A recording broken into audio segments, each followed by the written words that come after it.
kita orang tua murid dan sempat hadir di tempat ini dalam rangka pertemuan yang biasa kita laksanakan, yaitu kolaborasi antara guru dengan orang tua murid.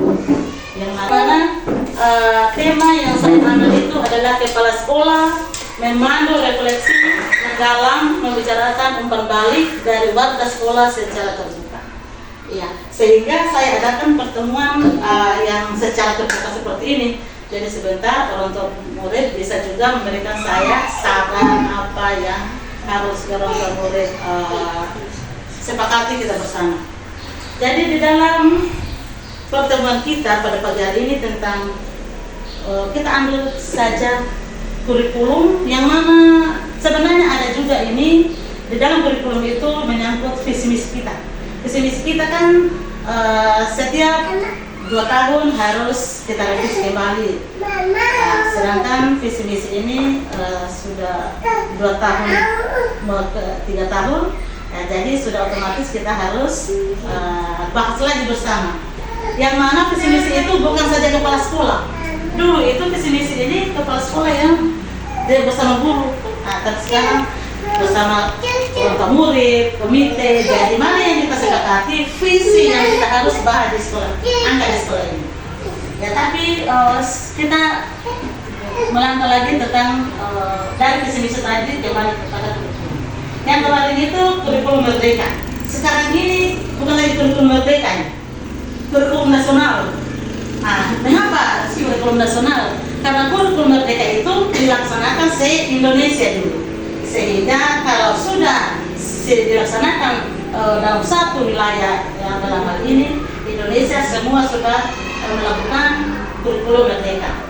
Maka Menteri Pendidikan baru ini sudah membentuk lagi, ya, meresmikan lagi bahwa kurikulum itu kalau ditanya kurikulum apa sekarang ini kurikulum nasional. Seperti yang beberapa tahun yang lalu.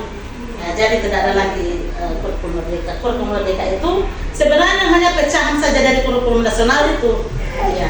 Terus kurikulum merdeka itu hari ada tambahannya sekarang. Iya. Sebenarnya kurikulum itu ya tidak sudah satu casing nih dengan yang dulu. Hanya ada tambahannya di sini di dalam pembelajaran mendalam. Di pembelajaran mendalam itu ya dimensi profil lulusannya itu ada 8, sehingga itu di situ dikenal dengan istilah 8334 ya, 8 elemen kelulusan. Kalau TK ini mungkin ibu-ibu atau orang tua murid bertanya, lulus juga TK? Ya lulus lah, lulus juga ya, walaupun lulus TK itu bukan dilihat daripada kematangan kemampuan ilmu yang harus dia miliki, tidak. Di TK ini kematangan umur, ya itu lulus. Kalau sudah 6 tahun, ya tetap diluluskan. Ya jadi ini yang tapi ya di dalam pembelajaran mendalam itu ada juga TK yang ada istilahnya ini dimensi profil lulusan ada 8. Jadi di pembelajaran mendalam TK itu ada 2 tambahannya, yaitu kewargaan dengan kesehatan.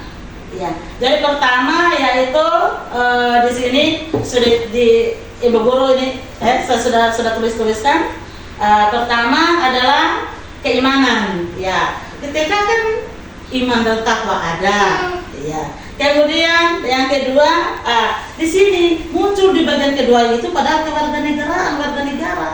Sebenarnya warga negara ini di TK juga sudah ada dulu.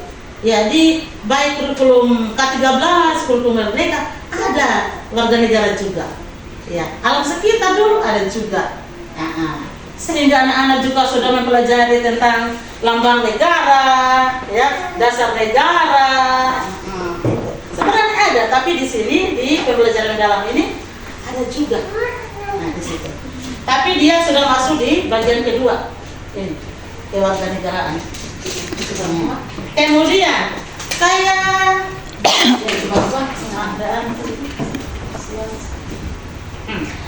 jadi itu tadi materi yang saya bawakan ini tentang ya yaitu kegiatan kepala sekolah dalam merefleksi ya, dalam refleksi mendalam yang membicarakan umpan balik dari warga sekolah secara terbuka. Ya seperti tadi itu. Jadi kalau ada hal-hal yang harus sampaikan Mbak.